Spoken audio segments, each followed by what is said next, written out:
Alright, this is going to be a video review of the Fosi Audio V3 Mono Class D amplifiers. Both of these units were sent out for a review directly from Fosi Audio themselves. They did not pay me for this review, nor will they be seeing this review beforehand. Thank you so much, Eric, for sending these excellent units out for a review. Let's get started. First, I want to give a front tour of the amplifiers themselves. On the bottom right here, we have an input selector switch. When it's on the bottom, that's your RCA single-ended input. When it's flipped up, that is your balanced XLR input. To the left of the unit here at the front, we've got an off switch, we've got an auto switch, and we've got an on switch. When it's set into the middle there, which is auto, both of these units should shut off within 10 minutes, I believe, without receiving an audio signal. And the bottom there, of course, it is in the off position. Let's move over to the rear of the unit. Alrighty, moving over to the rear of the units here. Here to the far right, we've got our power input. This will accept both a 32 volt or a 48 volt power supply. Here we've got our outputs for our speaker cables or our speaker wires. Right here we've got our balanced XLR input. Over here we've got our single-ended RCA input. And over here is our gain dip switch, which is selectable from 25 dBs of gain or plus 31 decibels worth of gain. Both units are absolutely identical. Alrighty, some of the specs on these two units over here. They are using internal op amps, which are currently shipping with the Texas Instruments TPA 3255 built into these units right here. Those are, of course, swappable. So if you wanted to take them out and upgrade them to better op amps, for example, in the future or right when you get them, that is completely up to you. You can do that with these amplifiers. They will obviously accept both RCA single-ended inputs or balanced XLR inputs, which will also accept the 1/4 inch TRS input. So the rear XLR input right here on both of these units can either take your standard 3-pin XLR or the 1/4 inch TRS, which will slide right there in the middle of the unit itself. This will accept both banana plugs and bare copper wire connections. It has a signal to noise ratio of 123 dB, a THG of 0.06%. So both of these amps measure very nicely. Alrighty, let's talk about output power because this is quite impressive.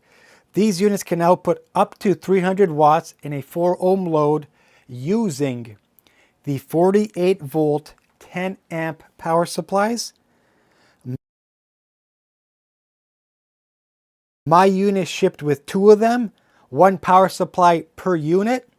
I've also read online that some people actually received a single 48 volt 10 amp power supply with a splitter cable. So essentially they were using 1 power supply to power both units. I wouldn't really recommend that. If you can, maybe email Fosi Audio and ask them, or when you're purchasing it, if it says on there, if you get to decide which power supply, I would go for the 2 individual 48 volt 10 amp power supplies. These also, I believe, come with 48 volt 5 amp power supplies.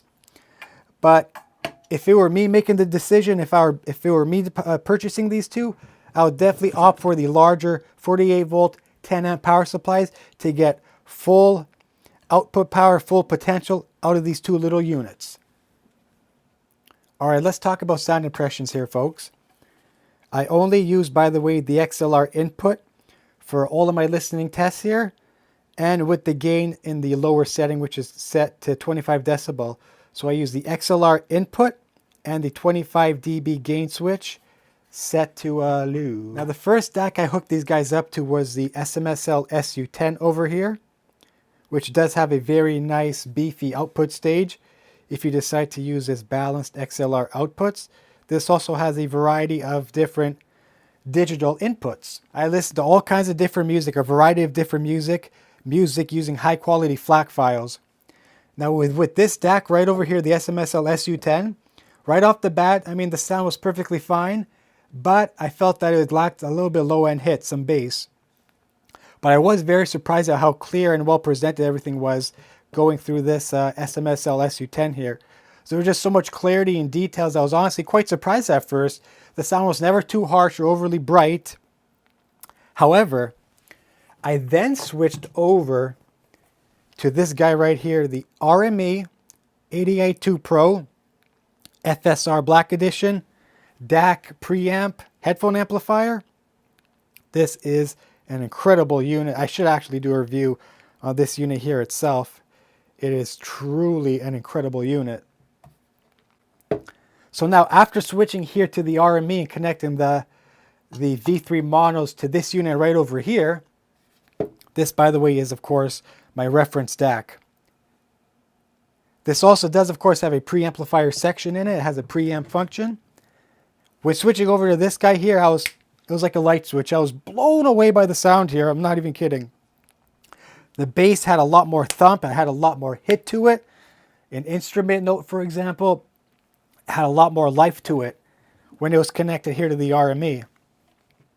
It actually even had better channel separation from my listening tests when connected here to the RME. But at the same time, still maintaining that crystal clear, reference quality sound at the same time. There was no coloration to the sound. It just sounded very clear, great image separation, really, really good bass. And I mean, a ton of detail, so much clarity, so much sounds just floating over your head when it was connected here to the RME. The sound stage was big, it was engaging, tons of details, tons of micro details, as if it were just floating around in the air, folks.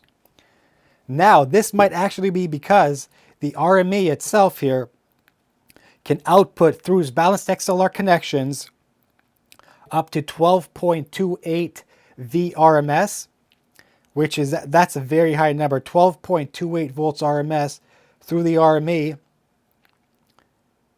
compared to the SMSL SU10, which can only output 5 VRMS through its balanced XLR output. So basically, when going from the SU10 to the RME, in terms of output power, you're going from 5 VRMS up to 12.28 VRMS. Now, I never went that high. I believe I only went up to 6.9 VRMS through the RME into these guys here. So it's basically using half of the output power, which the RME itself can actually output. That's more than double, by the way, obviously, than the SMSL SU10, which can only output 5 VRMS through its balanced XLR output. As I mentioned earlier in the review, I did not test the RCA input of these units. I would imagine there might be a slight decrease overall in sound quality. But as I mentioned earlier also, there's also a plus 32 dB gain switch if you're using the RCA inputs, which might be a little bit more quieter over the balanced XLR inputs. For all of my testing, I had both of these amps set to the lowest setting, as I mentioned earlier, 25 dBs worth of gain. I was extremely impressed with the sound quality and overall power I was getting from these magnificent, tiny little Class D amplifiers here, folks. I was very, very impressed. Now, the one and only downside I can think of for these little amplifiers is, even if they've been on, running for 10 minutes, let's say, these amps will get very, very hot. Well, not quite hot, but they will get warm to the touch. You can see they do have a number of vent holes here on the sides, but they do get pretty hot over time. That's the one and only downside I can really think of these amplifiers. Now, a factor from all the heat buildup of these amplifiers really could have just been I was feeding it with quite a hot signal coming from the RME, in conjunction with using the larger 48 volt 10 amp power supply units, one for each unit, which also could have been a factor, I believe, in the heat buildup of these amps. But as you can see here on the sides, they do have a reasonable amount of ventilation, so they can breathe. And I did have them stacked like this on top of one another, so that also could have played a factor in the heat buildup of the amplifiers. I was also very, very surprised the amount of power these little amplifiers had on tap. And even when having all that power, I never ever heard any tiny little hints of distortion. Even when listening to these amps at much higher volumes, folks, there was zero distortion, none to be heard of when listening to these even at very high volumes. You can even open up either of these units and swap out the op amps. You could do some op amp rolling, that's what you're into. If you're seeking a different sound signature, or even if you just have some spare higher end op amps laying around your house. Feel free to swap them out if you like. Keep in mind though, folks, you will need a preamp for both of these amplifiers because they do not have any sort of volume control, as you can see, anywhere on the units. So you will need a preamp function in order to use these properly. All right, now having said all of that, I will highly recommend these two amplifiers by Fosi Audio, the V3 Mono Class D amplifiers. I was so surprised the amount of power these had on tap. They had good bass, they had great image separation, it had a ton of clarity without sounding too bright, without sounding too sharp. You know, these amps, they provided all of that. I would recommend these amplifiers with dual 48 volt 10 amp power supplies. I haven't listened to these with the smaller power supplies, obviously. I was just using what they sent to me, which was the 48 volt 10 amp power supplies for these little amplifiers. I would highly recommend these amps with the larger power supplies, of course. Big thanks right now to Eric from Fosi Audio for sending me out these amplifiers for review. I really, really appreciate it. I really, really enjoy listening to your products here. I would definitely not hesitate to recommend these amplifiers with the larger power supplies, folks. That concludes my review. If you liked it, drop a like. Leave a comment if you have any questions. Leave it in the comment section down below. Until next time.